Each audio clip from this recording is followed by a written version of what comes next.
ફાયરિંગની ઘટના બની છે, શું ઘટના હતી? વાપી ટાઉન પોલીસ વિસ્તારના જલારામ મંદિર પાસે હાઈવે ઉપર જે શાંતિ કોમ્પ્લેક્સ આવેલું છે એના પહેલા માળે એક બિલ્ડર ગિરિરાજસિંહ જાડેજા છે, એની ઓફિસમાં આજે બપોરના સમયે 1 થી 2ની વચ્ચે ફાયરિંગની ઘટના બનેલી હતી. પોલીસ કંટ્રોલ રૂમે માહિતી મળતાની સાથે DYSP Vapi division, PI Vapi town, crime branch, SOG તમામ અધિકારી તાત્કાલિક પહોંચી ગયા હતા.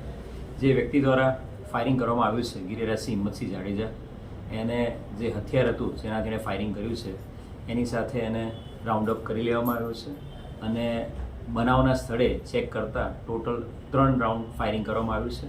એમાં 2 રાઉન્ડ ફાયરિંગના જે એમ્પ્ટી કેસીસ છે એ પણ મળી ગયા છે અને 1 રાઉન્ડ છે મિસફાયર થયો હતો એ પણ મળી ગયો છે. સર, આ ઘટના શા માટે કરવામાં આવેલી અને કઈ જમીનનો મામલો છે?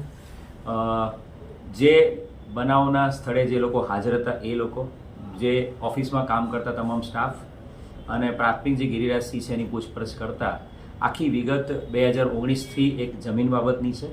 છરવાળાની સર્વે નંબર 217/1 જે જમીન છે એનો સાટાખત કરાર ગિરિરાજસિંહ હિંમતસિંહ જાડેજા સાથે શિવશક્તિ ડેવલપર્સ નામની એક ભાગીદારી પેઢીએ કર્યો હતો અને એ ભાગીદારી પેઢીએ કટકે ટોટલ 5,29,00,000 રૂપિયા જેટલા એ ગિરિરાજસિંહ જાડેજાને આપ્યા હતા અને એ અનુસંધાને દસ્તાવેજ જ્યારે કરાવવાનો હતો ત્યારે દસ્તાવેજ કરાવતી વખતે જ્યારે એની એન્ટ્રી જમીનમાં જે એન્ટ્રી કરાવવાની હોય ત્યારે શિવશક્તિ ડેવલપર્સને ખ્યાલ આવ્યો હતો કે આ જમીન જે એમણે ખરીદી હતી એ જમીન ઉપર 2,49,00,000નો બોજો, લોનનો બોજો આ ગિરિરાજસિંહે નાખી દીધેલો છે અને જેના કારણે જમીન ઉપર એમની એન્ટ્રી શિવશક્તિ ડેવલપર્સની થઈ નહોતી અને ઘણા લાંબા સમયથી છેલ્લા 10 મહિનાથી શિવશક્તિ ડેવલપર્સના તમામ ભાગીદારો ગિરિરાજસિંહ અને એના જે દલાલ હતા એને રિક્વેસ્ટ કરી રહ્યા હતા કે આ બોજો તમે હટાવી લો જેથી કરીને દસ્તાવેજ અમારા નામે થઈ જાય અને એના ભાગરૂપે જ આજે તમામ ભાગીદારો જે ગિરિરાજસિંહ એમને મળતો નહોતો એટલે એની ઓફિસ સીધા પહોંચી ગયા હતા.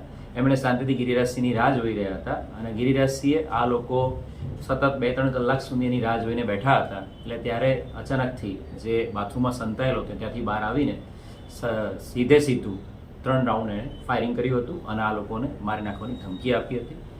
પોલીસ દ્વારા જે ગિરિરાજસિંહ હિંમતસિંહ જાડેજા છે એને પકડી પાડવામાં આવ્યો છે. એની સાથે સાથે એનું જે વેપન હતું, લોડેડ વેપન, જે અન્ય રાઉન્ડ સાથે એ પણ મેળવી લીધેલું છે. એમ્પ્ટી કેસીસ અને જે રાઉન્ડ છે મિસફાયર રાઉન્ડ એ પણ કબજે કરવામાં આવ્યો છે. આગામી સમયમાં અત્યારે ગિરિરાજસિંહ જાડેજા વિરુદ્ધમાં અટેમ્પ્ટ ટુ મર્ડર અને આર્મ્સ એક્ટ મુજબનો ગુનો દાખલ કરવાની હાલ વાપી ટાઉન પોલીસ સ્ટેશનમાં ડીવાયએસપી વાપી ડિવિઝનના સુપરવિઝન હેઠળ તજવીજ ચાલુ છે. ઇન્જર્ડ અને કોઈ ગન લીગલ છે એવું એમાં? ગિરિરાજસિંહ હિંમતસિંહ જાડેજા પાસે લાયસન્સ વેપન છે, હથિયાર પરવાનો ધરાવે છે. એમની પાસે પોતાના સ્વરક્ષણ હથિયાર પરવાનામાં 2 હથિયારો છે જેમાંથી એક હથિયાર વડે એમણે આ ફાયરિંગ કરેલું છે. બીજું જે હથિયાર છે એમના ઘરે હતું એ પણ તાત્કાલિક પોલીસની ટીમ દ્વારા મોકલીને બીજું હથિયાર પણ પોલીસે કબજે લઈ લીધેલું છે. ભૂતકાળમાં સર એનો ગુનાહિત કોઈ ઇતિહાસ કરી?